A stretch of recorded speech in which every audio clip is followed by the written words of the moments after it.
afternoon or good evening to everyone. Today, we are going to discuss culture, intercultural communication, cultural patterns, and intercultural patterns in interpersonal relations. We will also share some examples and suggestions about how people can improve communication between cultures. Yeah, culture influences the way people think, communicates, and the way they behave and interact with others. In a globalized world, understanding cultural differences is very important. During this discussion, we will debate about different perspectives and explain how intercultural communication can affect relationships in school, in work, and daily life. Finally, we will share some recommendations and examples to illustrate our ideas and points of view. First, I want to ask, what is culture? Culture can be defined as the traditions, values, beliefs, language, customs, and behaviors shared by a group of people. It shapes our identity and influences how we see the world. I agree with you, Carlos. But I also think culture is not only about nationality. For example, schools, families, and even social groups can have their own cultures.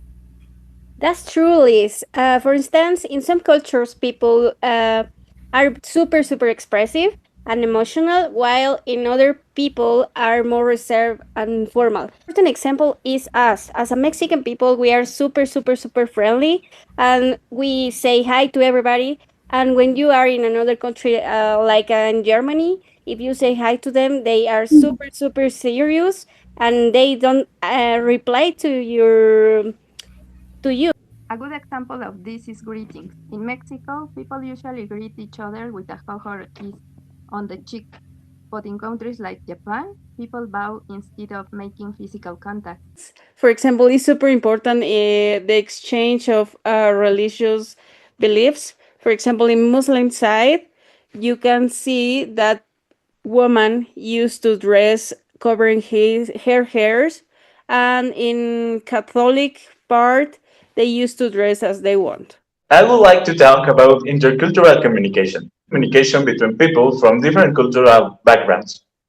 And sometimes communications problems happen because gestures, tone of voice, or expressions have different meanings in different cultures.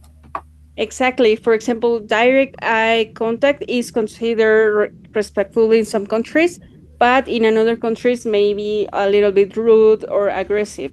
Another example is silence.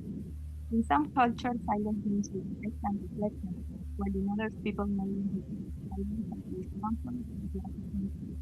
I would like to add that it isn't just for the countries. It can be all for, by example, states. In Mexico, we have Mexico City and Yucatan. In Mexico City, we have a very fast style of life. We have to move to some place very fast. We have metro. We move in less than 5 minutes. But in Yucatan, it's something more slow. It also can be added to the indigenous cultures because there are some ones when they eat tortilla every day and they have some ones that doesn't eat it. So yeah, it isn't just for countries. It could be applied in the same country, in the same state, or even in the same village.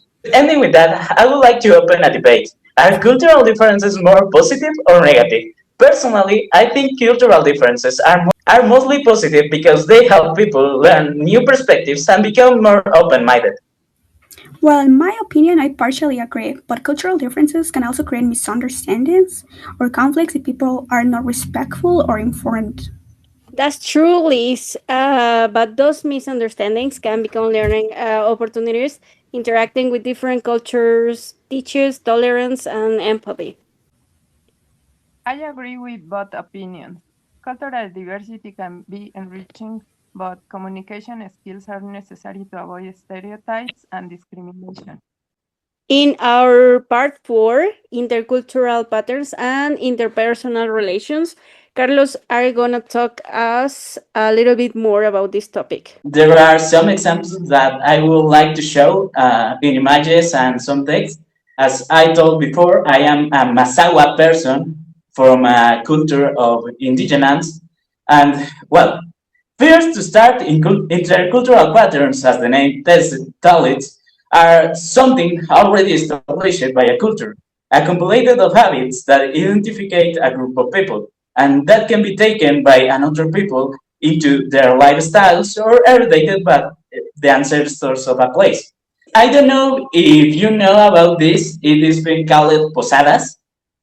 Yeah, sure. I don't know if you Yeah, know. we used to do it every year. Well, I was very surprised because when I lived in Toluca some days, uh, no one of them celebrated, and I was like, "What?" I really was wondering when it will happen because it never happened, and it was why. It technically needed because posadas are for representing the travel of Maria, Jose, and the birth of Jesus. It reunions our families and make us pray, make us eat some very delicious pozole. I don't know if you eat it in your posadas, but we eat it in ours. Yeah, sure. We used to share In the soup, also some music and some songs like traditional songs to commemorate all the Via Crucis. I don't remember the name and like the properly name, but all the important situation when Jesus born. As you say, interpersonal relations are also influenced by culture, as you are telling us, as you are sharing us.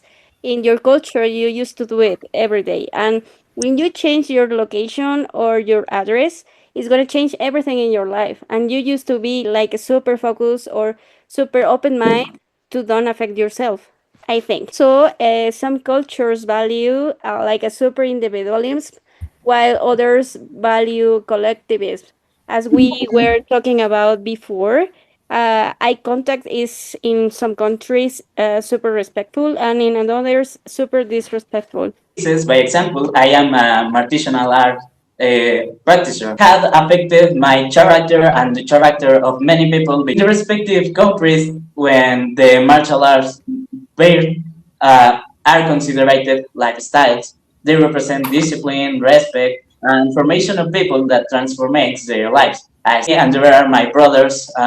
It makes branches and branches and a big tree of families that are martial arts practitioners because there are innovated by people who know and who move to other countries instead of preserving the knowledge. Much cases because the intercultural patterns make some part of our identity. Martial arts are considered lifestyles, and an intercultural pattern is that a lifestyle. Amazing, Carlos. Congratulations for everything that you used to do it. And also, Norma, do you have anything to say? Yes, I have another example about the individualistic culture. Mhm. People focus more on personal goals and independence, but in collective cultures, family and group harmony are more important.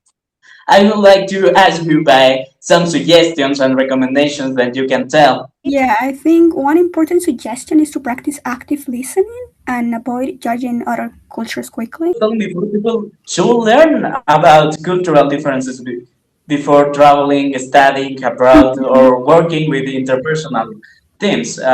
As we were telling, in some places, a kiss can be seen as something very grateful, but in others, it's like, don't touch me, please. So, yeah, Yeah, so another recommendation is to ask respectfully questions when we do not understand another person's behavior or traditions. I think we should always make questions to not be rude and to actually trying to always be respectful. Yeah, I think I'm agree with you guys, and also using empathy and being patient. We can help creating a positive and intercultural relationships because before we need to be super open mind and we need to be open to everything that is gonna be different that we used to think, and everything is gonna be super different as we used to act and are different about our cultures. going to the conclusion, by my case, cultural and intercultural communication are essential in today's society. And I also think that understanding cultural patterns can help reduce misunderstandings and improve relationships between people from different backgrounds. From my side, I think cultural diversity should be seen as an opportunity to learn and grow more, not as a barrier between people, between us, because culture can make us a little bit closer than the people that we don't know. Well, see you in the next time, guys. Bye. Bye.